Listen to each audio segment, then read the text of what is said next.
Shalom Bapak Ibu. Mari dengan sukacita beri salam kanan kiri muka belakang. Katakan begini, damai sejahtera bagimu. Untuk berbagi sukacita, beberapa jemaat tamu, saya lihat di baris ketiga dari belakang ada 2 dokter jemaat tamu kita. Iya, diri kalian yang kutunjuk, nggak usah. Iya, 2 orang ya. Bapak Ibu, kalau membaca Mazmur 119, saya berharap saudara memperhatikan Mazmur ini, karena Mazmur ini adalah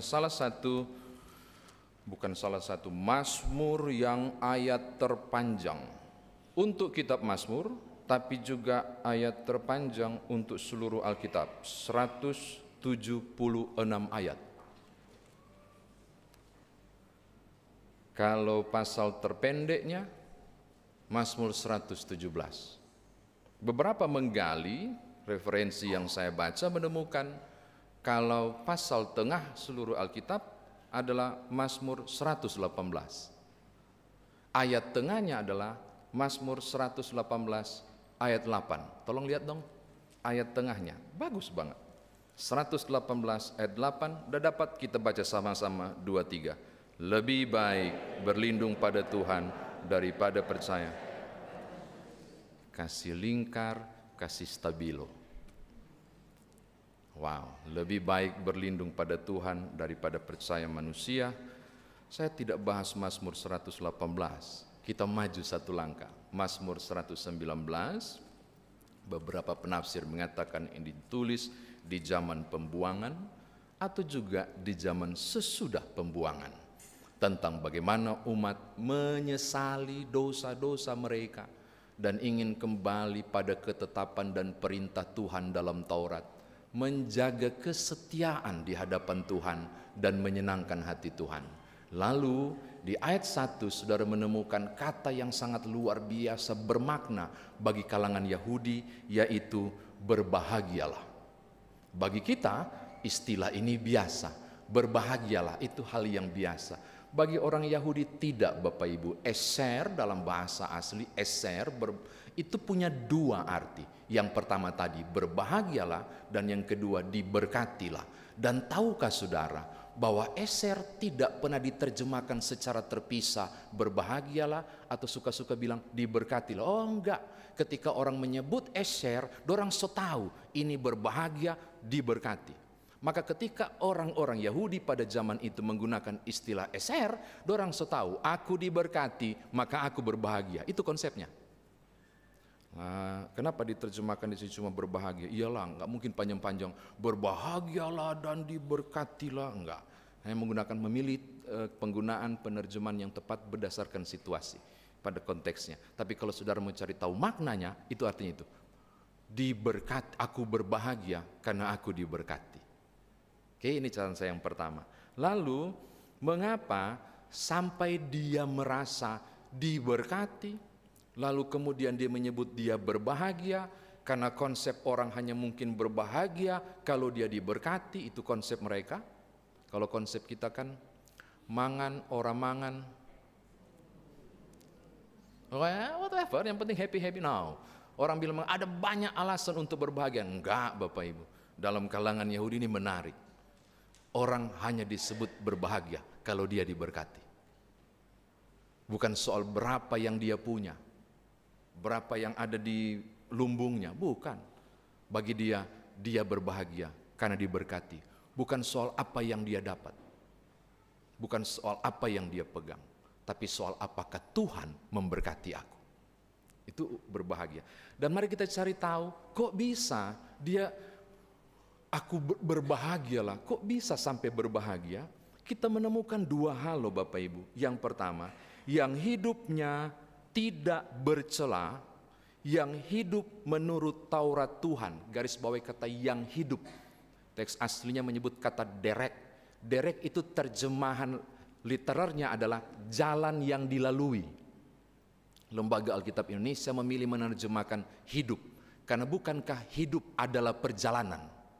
Maka dia bilang, dalam ketaatan aku mengembara hidupku di jalan hidupku itu, aku hanya mungkin berbahagia jika aku menuruti Taurat Tuhan hidupku tidak bercela.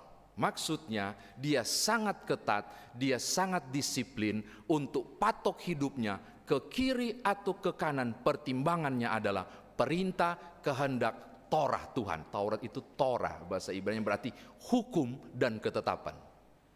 Jadi bagi dia disebut berbahagia, lalu kemudian dia diberkati karena bicara dia tahu bahwa hidupnya ini, jalur hidupnya, jalan hidupnya mesti ketat soal ketaatan kepada Allah. Yang kedua dia sebut berbahagia, lihat ayat 2. Mencari dia. Dia itu huruf besar. Mencari Tuhan.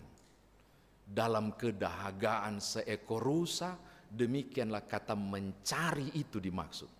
Untuk mencari air, demikian juga dahaganya aku mencari Tuhan. Maka kita menemukan dua konsep ini Bapak Ibu. Aku berbahagia karena aku diberkati. Mengapa?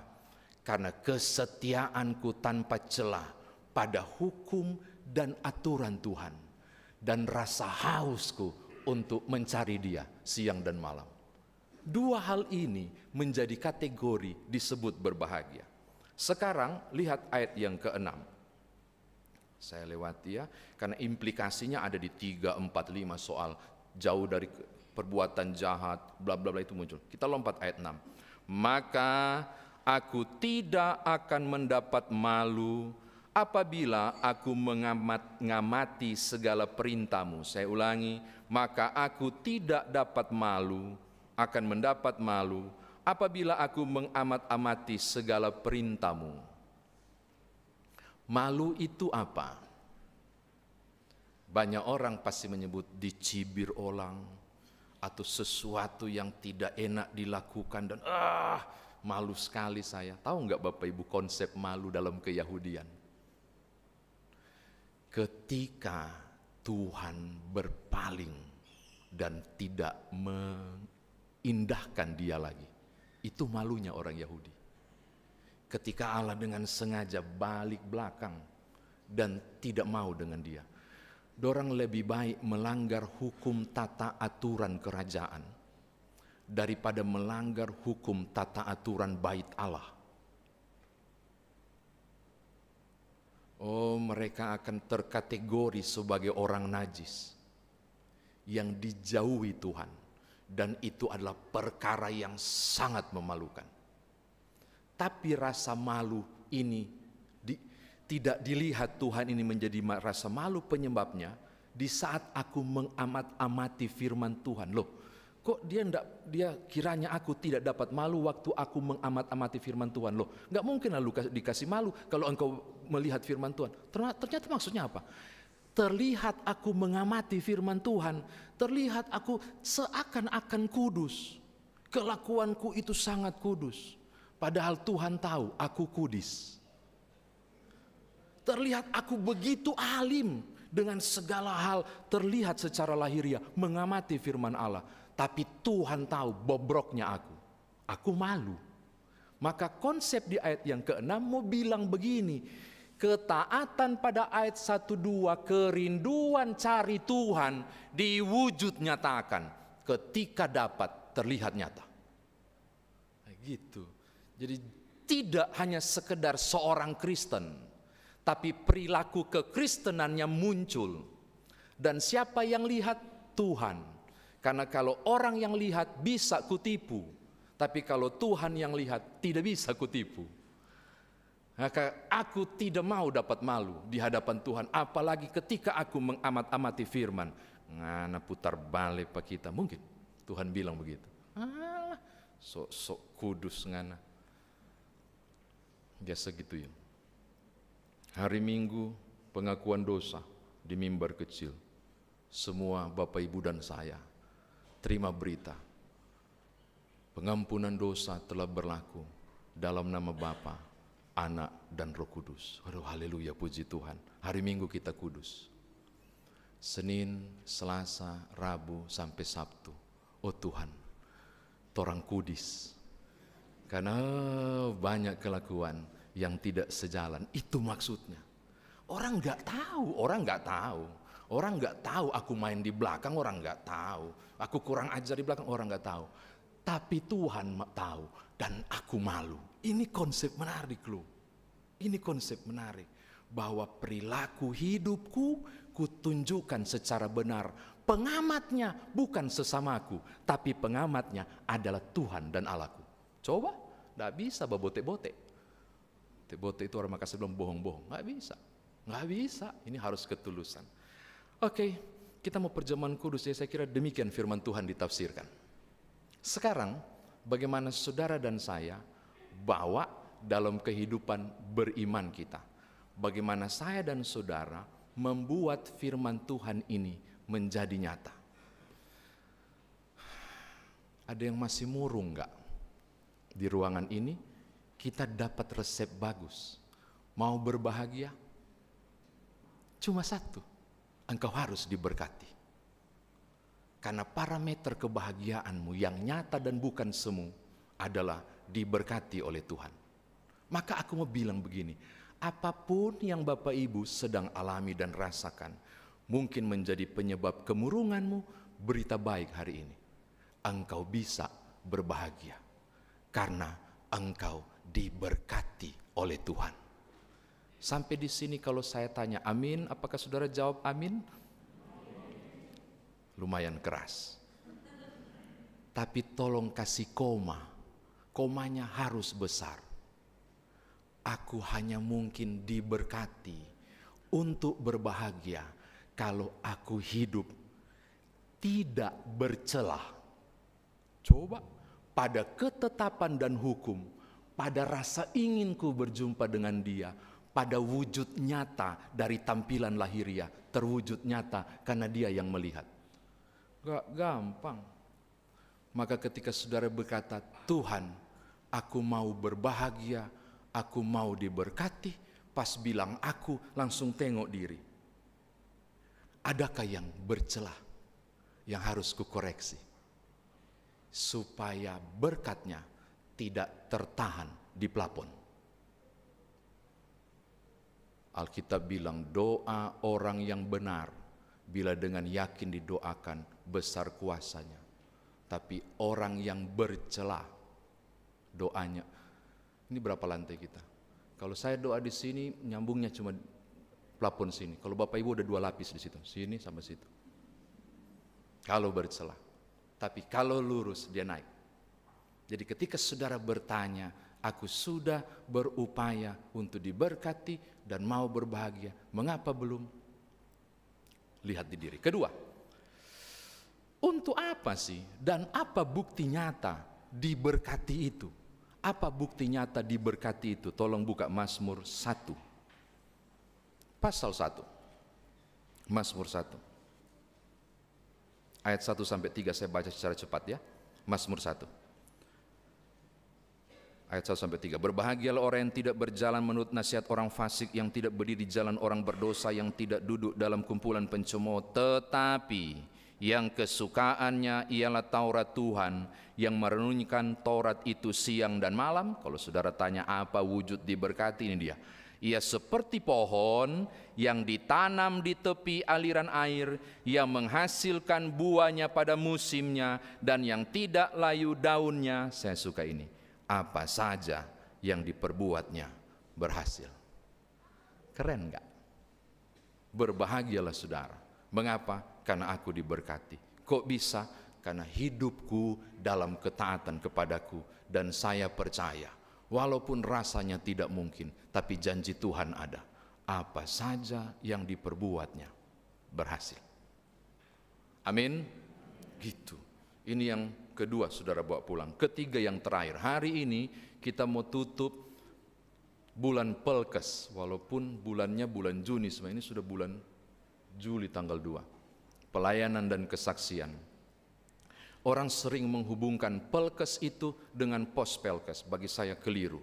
Karena Pospelkes itu tidak sama dengan Pelkes. Pospelkes itu adalah wujud pelayanan dan kesaksian GPIB di wilayah-wilayah terluar Indonesia. Termasuk di wilayah pedalaman. Itu Pospelkes. Tapi Pelkes sendiri tidak cuma bicara pos. tapi pelayanan gereja dan kesaksian gereja bagi kemuliaan nama Tuhan. Maka saya mau tutup begini. Ketaatan Bapak Ibu kepada Tuhan, kerinduan luar biasa, cari-cari Tuhan, baca luar biasa kehidupan tentang kebenaran Alkitab sekalipun, kalau itu tidak pernah disaksikan keluar, nggak jadi Bapak Ibu. Orang di sana mesti tahu siapa Tuhanmu. Orang di sana mesti tahu betapa engkau sangat diberkati. Maka engkau harus bersaksi. Dan banyak cara untuk bersaksi. Saya selalu bilang di mimbar, tidak harus jadi pendeta bertoga. Atau ke lorong-lorong baca Alkitab. Coba aja ke depan, dilempar kita dengan batu. Jangan coba-coba, nggak bisa. Lalu bagaimana? Ceritakanlah dengan hal yang elegan tentang bagaimana engkau diberkati oleh Tuhan.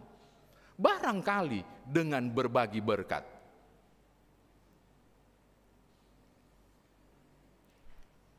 Pelkes GPIB paling nyata terlihat untuk kesaksian di bidang pendidikan, di bidang kesehatan, dan bidang-bidang yang lainnya melalui Yapendik, melalui Yayasan Kesehatan, berupaya GPIB bersaksi tanpa pegang Alkitab, tapi mencerdaskan kehidupan bangsa, gereja terlibat, menyehatkan masyarakat, gereja terlibat.